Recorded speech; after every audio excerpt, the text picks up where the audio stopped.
Alpesh, my Micron's going through the roof. What should I do? Yes, it's been one of our selections. I wish all my money was in this, but at the start of the period, it was about 5% in this. Now, of course, because of moves since just even this year,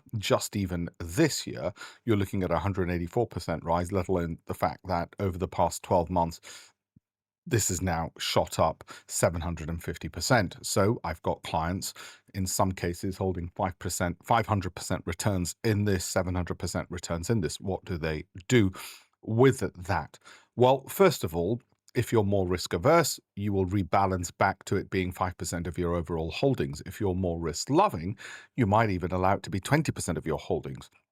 The obvious dangers are the greater the single stock security risk that you have, the more likely that this could drop further. Well, if I had to guess, and it would be a guess, at a worst case scenario, well, I would argue that a potential pullback of 82% is even feasible. Now, you might say you are absolutely insane. Insane things do happen in the markets. I'm not saying an 82% drop is likely. So what do you do if you're unsure?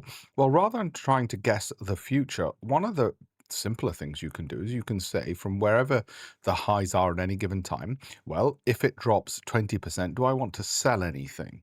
Now, you might want to take out your original capital now because you've more than, well, quadrupled it. And if it drops 20%, well, that's actually quite a normal drop for a stock like this. Okay, what about a 33% drop? Again, that doesn't actually look like that much, does it? It's done similar kind of numbers in the past. 26% there happened. Here, it was even more, 40%.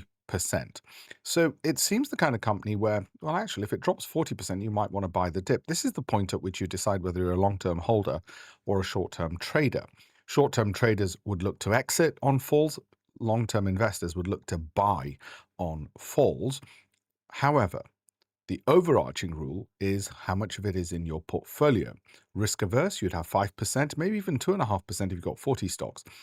More risk loving, you might go as high, as I said, of 20% of your portfolio. Mindful, therefore, that you could easily, from all the profits that you have, lose half of them. It could drop 50% from where it is. That then usually leads people to say, you know what, I will balance out and take some of those profits, maybe halve the position size that I already have. That's a pretty good way to go. If you want to learn more about how to invest professionally, properly, with a proper systematic approach, go to alpeshpatel.com. We'll give you a free tour. Speak to one of the team as well to see what it is that we do. We've got a ton of resources on alpeshpatel.com as well. Completely free resources all over the place that we've created, and they're very good. Thank you.